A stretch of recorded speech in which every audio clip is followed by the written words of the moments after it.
Hello and welcome back to Jack's FSX videos. Today I'm going to be showing you how to land using ILS with the Boeing 737, which works with most other Boeing aircraft too.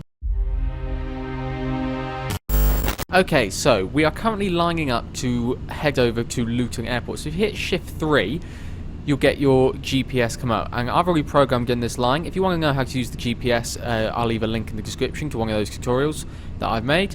So this is the airport we're landing at over here, and we're going to be landing at runway 26. And I recommend you use this exact example just to make sure you get everything right if this is the first time you're doing it. So what we need first is the ILS frequency and the course, and to do that, hit Alt on your keyboard to bring up this menu, and then click World and then Map, and then that will load up. There you go, and just zoom in, go over to the airport that you wish to land at. This is the easiest way to do it. You can look them up online as well, or other websites. So we're going to land runway 26, which is this strip runway over here, going this way. These green arrows, sort of things, if that's what you want to call them, are the ILS frequencies, basically the strips that lead you down towards the airport. So not all airports in the world have them, but some do. So just click on it, basically, anywhere there. Most airports, by the way, do, I meant to say.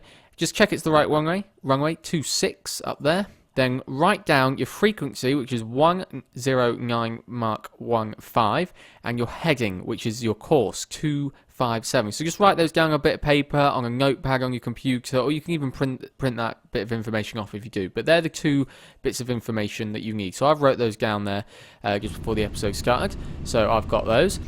So first thing that you're going to need to do, and you don't have to do it, but I'd recommend doing it, is clicking Shift 3, then going into the procedures, and then you want to select approach, so click Enter, select your runway using the smaller dial here, runway 26, make sure it's an ILS as well.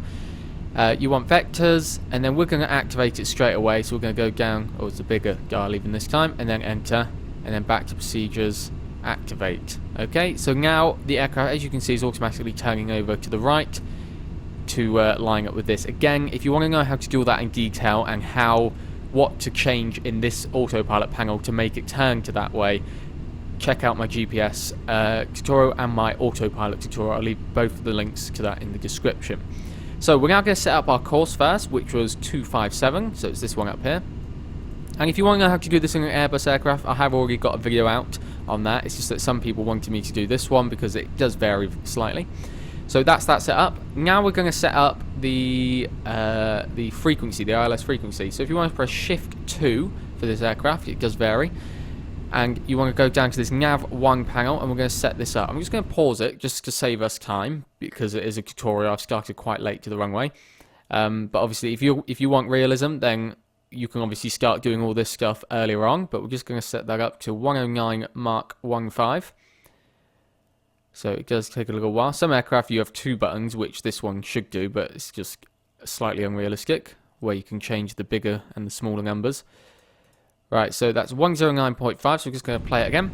And then you're going to want to switch this over to active. So that's on standby, that's you getting it ready. You switch over to active, that does that. You don't need that anymore, so hit Shift 2. Let's just bring up the GPS again. As you can see, we are still lining up with this line here. We're now going to intercept the ILS, which is something that ATC will usually tell you if that is what you're using. So we're heading on over. So like I said, we're going to intercept this ILS frequency, which is over there, but you can obviously intercept it earlier. So first thing you need to do is switch this right here from from GPS to nav. Okay, and then you can see that the aircraft will make a slight turn, because it's a bit silly sometimes like that, and then it will correct itself and it will start making a turn towards the runway there. Sometimes it does that, like I said, it's just being a bit silly like that. It just turns right and then it turns left, but it will line up, don't worry.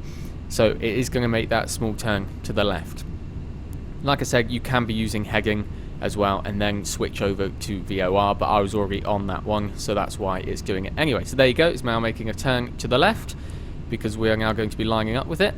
Now this is the crucial part. This is the part where you're going to need to start looking at this diamond here, and it's always better to be lower on these approaches than higher, okay? Because as you get closer to the runway, you're going to be higher than you should be for your approach. And that's when this diamond here, let me just enlarge that, that's when this diamond here is going to start falling and falling and falling and falling. I'm also just going to bring out a few degrees of flaps and slow us down. You still need to control all that. In fact, I should have had my flaps out a little bit earlier. So you still need to control your speed and your flaps and your speed brake and your reverse thrusters once you've landed. So there's the runway there. So we are coming in for it now. In fact, I'm just going to go a little bit faster than that. So yeah, you've got to be watching this diamond here. So it's already started coming down because this is going to determine where on that runway you touch down. And as soon as it reaches the center of that line, you're going to click the APP button, the approach hold switch. So I'm keeping an eye on that right now. You're waiting for it to drop, drop, drop, drop, drop. And I'm going to click it now. Okay? So now the aircraft is controlling your altitude. You no longer need to control your altitude using this bit up here, your altitude autopilot. Okay, so we can get rid of that. Oh, we can get rid of that bit now. Okay, so it's not only now controlling our heading, but our altitude as well, which is why it's important to get that spot on. And we're going to keep bringing out our flaps. We can now bring out our gear as well, which actually was already down, so I do apologise for that. That was down a little bit early, but ignore that bit. You can watch my how to land video if you want to know when abouts to put down your landing gear. So it was already down, apologies for that. So I'm now not controlling anything. The only thing I'm moving right now is my mouse. Okay, it is now controlling my heading, which is spot on, and it's controlling my altitude, which is descending down. And you've got your PAPI lights here. I've got an article on that. I'll try and remember to link that in the description as well. What your PAPI lights mean. 2 red and 2 white, which is pretty much what I can see there. It's quite far away at this point, but that is pretty much what I can see. So I'm going to keep decreasing our speed down. Landing speed for this aircraft varies to about 140, 150 knots. I think I'll put it about 140 for this one. Okay, it all depends on wind and payloads and stuff like that. So it's always important to make sure that you get your speed right, because as you can see, we've come in just slightly too slow right now, which is why the aircraft has started to flare slightly, which is obviously a bit too early. In this case, it's just a tutorial, it doesn't really matter. But if you want realism, in fact in real life this happens sometimes, it's just all about pilot experience. But it is always best if you want realism just to make sure you get that right. So we can just about see the end of the runway there. We're going to decrease my speed a little bit more now. So 145 I think will be our landing speed this time. I'll just jump outside the aircraft just to show you real quick. Our flaps are out at full, so there you go. We've got 2 red and 2 white. We are perfectly in line with the runway. And now you're going to need to get ready to turn off all your autopilots, including your speed. Your speed is separate, always. So there we go. In fact, we are just going to, might as well just slow that down to right to 140. Not that it will react that fast.